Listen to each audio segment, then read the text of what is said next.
வேகமாக போயிட்டு இருக்கேன் சாப்பிட்டுட்டு. அப்பா வீட்டுக்கு வர்றாரு. காரில் வரவர் நான் நடந்து போகிறத பார்த்துட்டு, ஏன் துரை இங்கே போகிறான் அப்படின்னு இருக்காரு. அவர் சொல்லியிருக்காரு, இல்லை அவன் டெய்லி வீட்டுக்கு வந்து சாப்பிட்டு போகிறான், அதான் வேகமாக போயிட்டு இருக்கான் காலேஜுக்கு. நான் கேட்கவே இல்லை. மறுநாள் எனக்கு ஒரு கார் வாங்கி கொடுக்குறாரு. இது நான் கேட்கல. ஆனால் அவருக்கு என்னன்னா, அவள் பிள்ளை பாரு இப்படி நடந்து போகுது அப்படிங்கிற ஒரு இது. அப்பாவுக்கு வந்து நான் வந்து எண்ணெய் தேய்ச்சி விட்டுருக்கேன்.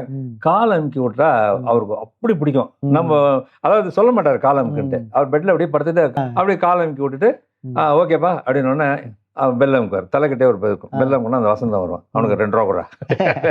அன்னைக்கெல்லாம் 2 ரூபா பெரிய 50 பைசா தேட்டரில் சினிமா பார்க்கறதுக்கு 4 சினிமா பார்க்கலாம்.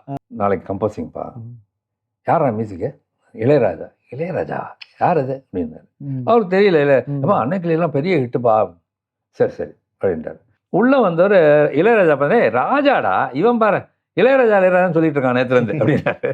பாஸ் ஆனவங்க எல்லாருக்கும் ஆளுக்கு ஒரு 2 ரூபா கொடுக்குறாங்க. ஃபெயில் ஆனவங்களுக்கு 2 ரூபா வரும். பாவண்டா அவன் அப்படின்னாரு. அப்படிப்பட்டவர் திட்டுறாருன்னா அது ஒரே ஒரு காரணம் தான் திட்டுவார். பொம்பளை பிள்ளைங்கள யாராவது திட்டினா கோவம் வந்துடும். நான் வேற முரட்டு பையனா, அதனால என்ன பண்ண இந்த ரேவதி கலா 2 பேரையும் வந்து அப்பா வீட்டை விட்டு கல்யாணம் பண்ணா டமால் டமால் அடிச்சிருது. அழவே அழாதுங்க 2ம். அழாம பேசாம இருக்கும். அதுதான் ராம்கி அடிக்கடி சொல்லுவாரு. முதல் தடவை வெறும் அண்ணாதிரிக்கு ஒரு மரியாதையை பாருங்க, கண்ணதாசன் மகன் ஒரு மரியாதையை பாருங்க அப்படிமாரு. இது வந்து எல்லா இடத்துலையும் இருக்கு. அதனால எங்க போனாலும் அவர் தான். புதுக்கல்லூரியில பியூசி படிக்கிறார். எனக்கு இன்னைக்கு வரைக்கும் என்கிட்ட ஒரு பழக்கம் இருக்கு. சாப்பாடுன்னா வீட்டுக்கு தான் வருவேன். முக்கால்வாசி ஷூட்டிங் இருந்தால் ஒழிய ஷூட்டிங்கில் வேறு வழி கிடையாது. நம்ம வந்துலாம் போக முடியாது. டிஸ்கஷன்ஸ் எங்கே நடந்தாலும் இப்போ விவேக்கோட நிறைய டெய்லி டிஸ்கஷன் இருக்கும். அவர் வந்து அவருடைய ஆஃபீஸ் இதில் இருந்துச்சு, நம்ம பழைய சாரதா ஸ்டுடியோ மெஜஸ்டிக் உள்ள ஃப்ளாட்டு. சாப்பாடெல்லாம் சொல்லிவிடுவார். ரெடி ஆகி சார் சாப்பிடலாமாங்கிறது பைக் எடுத்துட்டு கிளம்பிடுவேன். சார் எங்கேருந்து எங்கே போக போகிறீங்க சார்? இல்லை வீட்டுக்கு வந்து சாப்பிட்டு போயிருந்தேன். இது வந்து எப்போவுமே எனக்கு பழக்கம். நியூ காலேஜில் நான் படித்த போது எப்படின்னா, காலேஜ்லேருந்து நேராக வந்தால் சஃபேர் வாசலில் பஸ் ஸ்டாப்பு 10 பைசா பாண்டி பைசா இருக்குது.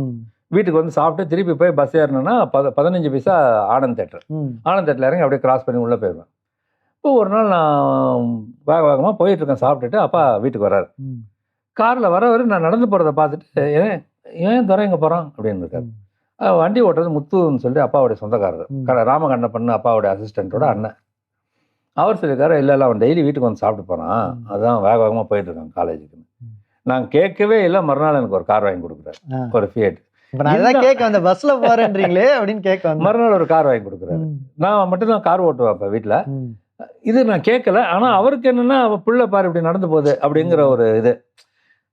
அதெல்லாம் யோசிச்சு பார்க்கும்போது நான் அதை உங்களுக்கு சொன்ன மாதிரி எத்தனை ஜென்மத்தின் புண்ணியமோ அப்படிங்கிறது தான் ஃபைனலாக திருப்பி அரைவ் அட் தட் பாயிண்ட். அங்கதான் வரும். சரி, ஓகே சார். இப்போ நீங்க அப்பா உங்களுக்குள்ள நடந்த நிறைய விஷயங்கள்லாம் இருக்கு. அதுல வந்து இந்த விஷயத்த என்னால மறக்க முடியாது. ரொம்ப குறும்பான விஷயமா இருக்கலாம். அப்பா உங்ககிட்ட இந்த மாதிரி எங்க அப்பா என்கிட்ட பண்ணிருக்காரு அப்படின்னு நீங்க ஃபீல் பண்ற ஒரு விஷயம்.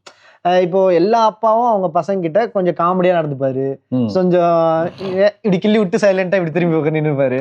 ஸோ அந்த மாதிரி அப்பா உங்ககிட்ட நடந்த ஐயா இப்படி நடந்துக்கிட்டாரு அப்படின்ற மாதிரி ஏதாவது ஒரு விஷயம் சட்டுன்னு ஞாபகம் வரல. பட் நிறைய என்னன்னா, அப்பாவுக்கு வந்து தலைக்கு வந்து எண்ணெய் வச்சுக்கு தான் குளிப்பார் தினம். அந்த எண்ணெய் ஒன்று எங்கள் அம்மா வச்சு விடுவாங்க. இல்லைன்னா இன்னொரு பிஏ ஒருத்தர் இருந்தார், அந்த பையன் தான் வைப்பா. அவங்க 2 பேரும், அம்மா வேற எங்கேயாவது வேலையில் இருக்காங்க, அவன் இல்லைன்னா நான் வைப்பேன். அந்த எண்ணெயை வந்து தலையில் தேய்ச்சி விடணும். அந்த எண்ணெய் எப்படின்னா, அவருக்கு வந்து கொஞ்சம் தான் ஊற்றி அதை தலைக்கு மேலே வச்சு இப்படி தேய்ச்சி அதுக்கப்புறம் முடியல கொஞ்சம் ஒரு டிராப் மேலே விழுந்துருச்சுன்னா கோவம் வந்துடும். ரொம்ப கேர்ஃபுல்லாக பண்ணணும். அது வந்து அப்படி எண்ணெய் தேய்ச்சி அப்படிம்பாரு. அது ஒரு ஓகே விழுந்துருச்சு, பயங்கர டோஸ் விடும். ஆனால் அப்பாவுக்கு வந்து நான் வந்து எண்ணெய் தேய்ச்சி விட்டுருக்கேன். கால் அமுக்கி விட்டா அவருக்கு அப்படி பிடிக்கும். நம்ம அதாவது சொல்ல மாட்டார் கால் அமுக்குன்ட்டு. அவர் பெட்டில் அப்படியே படுத்துட்டு, அவருக்கு வந்து எப்படின்னா, அப்பா வந்து 6'1" ஹைட்டு, 6 அடி ஒரு அங்குலம். ஆனால் அவருடைய பெட்டு 6 அடி தான். அதில் தலகாணி போக பார்த்தீங்கன்னா அவரால் காலை நீட்டவே முடியாது, மடக்கி தான் படுப்பார். நம்ம போகும்போது அந்த மடக்கின காலை இப்படி ஆட்டிக்கிட்டே இருப்பார். அதாவது நம்ம வந்துட்டோம்னா காலை ஆட்டுவார். காலை ஆட்டினா காலை அமுக்கி விடுன்னு அர்த்தம். அது பிள்ளைகிட்ட சொல்லக்கூடாதான் காலை அமுக்குன்ட்டு.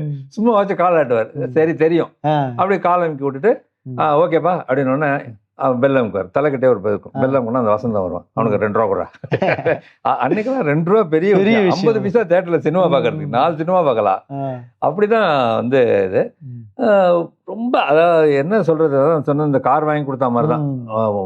எதுவுமே இல்லைன்னு சொல்ல மாட்டார்.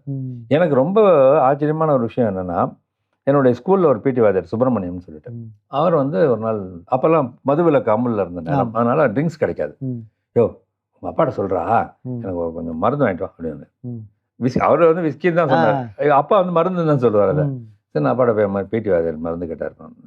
மத்தியானம் நேரம்னு நினைக்கிறேன், ட்ரிங்க்ஸ் சாப்பிட்டுட்டு இருந்தவர் அந்த பாட்டில் இப்படி எடுத்து பார்த்தாரு, என்னடா கொடுத்துரு அப்படின்ட்டு போனால் அந்த ஸ்கூல் பேக்கில் வச்சுக்கிட்டேன். அங்கே ஒருத்தர் சொல்லிட்டு இருக்காரு, அவன் குடிக்கிறானா அவன் வாத்தியார் குடிக்கிறானா உங்களுக்கு எப்படி தெரியும் அப்படின்ட்டு, கவலைப்படல அப்படின்ட்டார். நம்பிக்கை அந்த அந்த நம்பிக்கை. இந்த மாதிரி நிறைய விஷயங்கள் எனக்கு மறக்க முடியாத ஒரு இன்சிடென்ட் இருக்கு. இளையராஜா அன்னைக்கிளியில வந்து இளையராஜா, நான் அன்னைக்கிளி அசிஸ்டன்ட் டைரக்டர், இளையராஜா அதில் அறிமுகமானார். அடுத்த படம் எங்கள் டைரக்டருங்க வந்து பாலூட்டி வளர்த்துக்களி பண்ணுறாங்க. சைமல்டேனியஸாக இளையராஜாக்கு 5 படம் நடக்குது. அன்னைக்கிளி முடிஞ்சு ஒரு பக்கம் பத்ரகாளி, இன்னொரு பக்கம் பாரதிராஜாவோட 16 வயதினிலே, இவ்வளோ படங்கள். அப்போ வந்து ஆஃபீஸில் சொல்கிறாங்க, Madhavan P Madhavan sir office, Arun பிரசாத்னு சொல்லிட்டு நம்ம எம்ஆர் ராதா வீட்டுக்கிட்ட. நான் போன உடனேப்பா நாளைக்கு நம்ம கம்போசிங் இருக்குது, இவரை அப்பா நீ தான் கூப்பிட்டு வரேன், நாங்கள் வந்து அப்பாக்கெல்லாம் ப்ரோக்ராம், ஏன்னா அப்பா பிடிக்கிறது கஷ்டம்னால என்கிட்ட பொறுப்பை கொடுத்துட்டாங்க. அப்புறம் நான் வீட்டுக்கு வந்தேன், அப்பாட்ட இந்த மாதிரி நாளைக்கு கம்போசிங்ப்பா. யாரா மியூசிக்கு? இளையராஜா. இளையராஜா யார் அது அப்படின்னாரு. அவருக்கு தெரியல, இல்லை அப்பா அன்னைக்கிலாம் பெரிய ஹிட்டுப்பா. சரி சரி அப்படின்ட்டார். மறுநாள் நானும் வெயிட் பண்ணுறேன் இவர் கிளம்புறாரு, நான் கண்டிப்பாக நான் கிளம்புறேன் வந்துடுறேன் அப்படின்ட்டார். சரி நான் அங்கே போயிட்டேன். அங்கே போனால் வரல, ராஜா வெயிட்டிங்கு, எல்லாம் வெயிட்டிங்கு, வரல. 10 மணி 10:30 ஆச்சு. மெல்ல மாதவன் சார் கேட்குறாரு, அப்பாட்ட சொன்னியாடா அப்படின்னாரு. இல்லை சார் சொல்லிட்டேன் சார் வந்துடுறேன்ட்டார் சார். இப்படி சொல்லிட்டு இருக்கும்போது வந்துட்டார். உள்ளே வந்தவர் இளையராஜா பார்த்தே, ராஜாடா இவன் பாரு இளையராஜான்னு சொல்லிட்டு இருக்கான் நேற்றுலேருந்து அப்படின்னாரு. ஆனால் ராஜா சார் இல்லைண்ணே என் பேர் இப்போ படத்துக்கு பஞ்சனா வந்து இளையராஜான்னு. ஓ சரி சரி அப்படின்ட்டு அந்த சாங் கண்ணோடு கண்ணு 2 ஒன்னோடு ஒன்று கள்ளும் இல்லை முள்ளும். நான் அதுக்குள்ளே காஸ்டியூம் ஏதோ பர்ச்சேஸ் காமிச்சிட்டாங்க. போயிட்டு வந்து மறுநாள் வேறு சாங் கம்போசிங்க்கு டியூன் செலக்ட் பண்ணிட்டு இருக்கும்போது நான் வந்தேன். ராஜா தர நீ போயிட்ட நேற்று அப்படின்னாரு இளையராஜா. ஏன் ராஜா? அப்பா ஒரு இது போட்டேன், கண்ணா ஓடோடி வா அப்படின்னு ஒரு வார்த்தை சொன்னார். கண்ணா ஓடோடி வா தனானா தனானான்னு போட்டேன், ராஜாவா ராஜாவான்னு சொல்லிட்டு நல்லா வரணும் நீ அப்படின்னாரு அப்படின்னு சொல்லி அவ்வளோ சந்தோஷமா சொன்னார். அது வந்து மறக்க முடியாத. சரி ஓகே சார், இப்போ சொல்லும் போதே சொன்னீங்க எண்ணெய் தேய்க்கும் போது ஒரு டிராப் கீழே வந்தாலும் செம்ம டோஸ் வேணும். அந்த மாதிரி அப்பா கிட்ட பயங்கரமா ஒரு டோஸ் வாங்கினீங்க, இது வரைக்கும் என்னால் மறக்கவே முடியலப்பா, அப்படி ஒரு டோஸ் வாங்கினப்பா அப்படின்னா என்ன சார்? அவருக்கு வந்து இந்த மேடம் எதை மறைக்காம உண்மையை மட்டும் சொல்லணும். அவருக்கு வந்து எதுக்குமே திட்டமாட்டார் பிள்ளைகளை. இப்போ ஃபெயில் ஆகிட்டோன்னு வச்சுங்களேன், இப்போ நான் ஃபெயில், எங்கள் வீட்டில் வந்து எப்படின்னா 9 பேரில் யாராவது ஒருத்தன் ஃபெயில் ஆகிட்டே இருப்பான் ஒரு வருஷம். ஒன்று நான், அடுத்த அண்ணன், இன்னொரு அண்ணன், இப்படி போயிட்டே இருக்கும். அதனால வருஷமும் ஒரு ஃபெயிலியர் உண்டு. ஆனால் ஃபெயில் ஆனவங்கள திட்டவே மாட்டார். இப்போ பாஸ் ஆனவங்க எல்லாருக்கும் ஆளுக்கு ஒரு 2-2 ரூபா கொடுக்குறாங்க, ஃபெயில் ஆனவங்களுக்கு 2-2 ரூபா வரும். பாவண்டா அவன் அப்படி. அப்படிப்பட்டவர் திட்டுறாருன்னா அது ஒரே ஒரு காரணம் தான் திட்டுவார். பொம்பளை பிள்ளைங்கள யாராவது திட்டினா கோவம் வந்துடும். இப்போ என் தங்கைங்க இருக்காங்க, ரேவதி, கலா, இப்படி எல்லாம் இருக்கும்போது அவங்கள திட்டோன்னா பயங்கர கோவம் வரும். நான் வேற முரட்டு பையனா, அதனால என்ன பண்ண, இந்த ரேவதி கலா 2 பேரையும் வந்து அப்பா வீட்டை விட்டு கல்யாணம் பண்ணா டமால் டமால் அடிச்சிருது. அழவே அழாதுங்க ரெண்டும், அழாம பேசாம இருக்கும். இருங்க சார் நான் ஒரு விஷயம் சொல்லிக்கிறேன், அவன் உடனே அப்பா வந்தோடனே அழுவாங்களே, இப்ப வரைக்கும் அது அப்படிதான் சார் இருக்கு.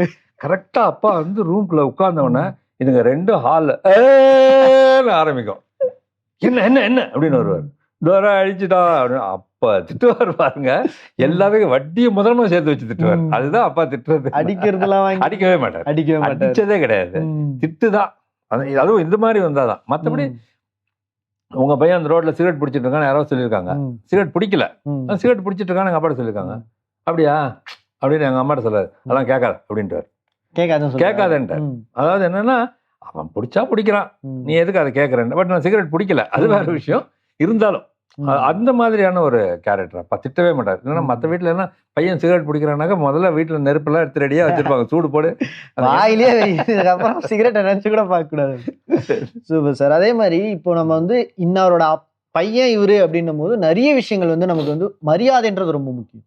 ஸோ ரொம்ப ப்ரௌடா, அதாவது இந்த இடத்துல கவிஞர் கண்ணதாசனோட பையன்னு நான் நினைக்கும் போது எனக்கு ரொம்ப கர்வமா இருக்கு, ரொம்ப பெருமையா இருக்கு அப்படின்னு நீங்க ஃபீல் பண்ண ஒரு இடம்னா இது? தினமும் ஃபீல் பண்ணிட்டு, அது ஒரு இடம் 2 இடம்னு சொல்லவே முடியாது. என்ன காரணம்னா எங்கே போனாலும் எனக்கு முன்னாடி எனக்கு வந்து கதவுகளை திறந்து வைக்கிறது அப்பா. இப்போ உதாரணமாக உங்களை எனக்கு அறிமுகப்படுத்துகிறாங்கன்னு வச்சுங்களேன். நான் எத்தனையோ ஐஏஎஸ் ஆஃபீஸர்ஸ் எல்லாருக்கிட்டையும் வந்து அறிமுகப்படுத்தும் போது இவர் அண்ணாதுரை, அன்னைக்கு ராம்கி கூட சொல்லிட்டு இருந்தாரு, அதை நோட்டீஸ் பண்ணீங்களா அப்படின்றாரு ராம்கி. இவர் அண்ணாதுரை அப்படின்னா அவங்க கையை கொடுத்துருவாங்க உட்காந்த இடத்துல, ஹலோ அப்படின்ட்டு.